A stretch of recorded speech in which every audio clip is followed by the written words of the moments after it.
નમસ્કાર દર્શક મિત્રો, હું છું રૂપલ લુણીચિયા. સંપૂર્ણ ન્યૂઝમાં આપનું સ્વાગત છે. પાલનપુરના પથ્થર સડક વિસ્તારમાં આવેલા મોટા રામજી મંદિરનો જીર્ણોદ્ધાર કાર્ય પૂર્ણ થયા બાદ હવે નવા ભવ્ય મંદિરના નિર્માણનો શુભારંભ કરવામાં આવ્યો છે. જૂના મંદિરને સંપૂર્ણપણે ઉતારી તેના સ્થાને 3 નવા ભવ્ય મંદિરો ઉભા કરવાની યોજના હાથ ધરાઈ છે. આ પ્રસંગે ત્રણેય મંદિરો માટે કુલ 27 શિલાઓની સ્થાપના સાથે શિલાન્યાસ સમારોહનું આયોજન કરવામાં આવ્યું હતું.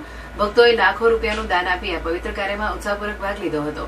કાર્યક્રમમાં મંદિરના મહંત રાઘવદાસજી બાપુ, મગરવાડા ગાદીપતિ વિજય સોમજી મહારાજ, ગંગેશ્વરના મહંત દયાલપુરી બાપુ સહિત અનેક આગેવાનો અને ભક્તો મોટી સંખ્યામાં ઉપસ્થિત રહ્યા હતા. શિવરામભાઈ પટેલ, દિલસુખભાઈ અગ્રવાલ, હેમચંદભાઈ જગાણ્યા અને મનુભાઈ હાજીપુરા સહિત દાતાઓ અને સેવાભાવી લોકોની હાજરીમાં કાર્યક્રમ ભવ્ય રીતે સંપન્ન થયો હતો. આ ભવ્ય મંદિરનું નિર્માણ અંદાજે 1.5 થી 2 વર્ષમાં પૂર્ણ થવાનું આયોજન છે, જે બાદ પાલનપુરમાં આ ધાર્મિક સ્થળ વધુ આકર્ષણનું કેન્દ્ર બનશે. આજ રોજ બનાસકાંઠા જિલ્લાના પાલનપુરના મોટા રામજી મંદિર, ઘણા સમયથી જે મંદિર કહી શકાય મોટા રામજી મંદિર, એ ઘણા વર્ષોથી હતું. એનો જીર્ણોદ્ધાર કરી અને મંદિરને ઉતારી લેવામાં આવ્યું છે સંપૂર્ણ, અને 3 મંદિરનું ભવ્ય નિર્માણ આજે કરવામાં આવ્યું છે.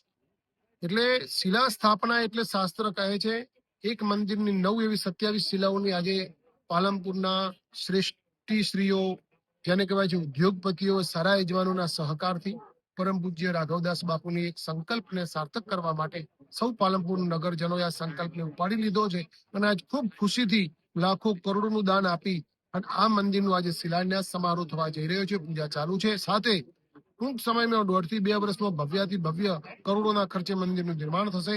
સમસ્ત પાલનપુર નગરને આવરી લેવામાં આવશે અને બધા પ્રસાદ લે અહીંયા અન્નક્ષેત્ર ચાલુ થશે અને અવિરત ભગવાનની અખંડ ધૂન પણ ચાલુ રહે.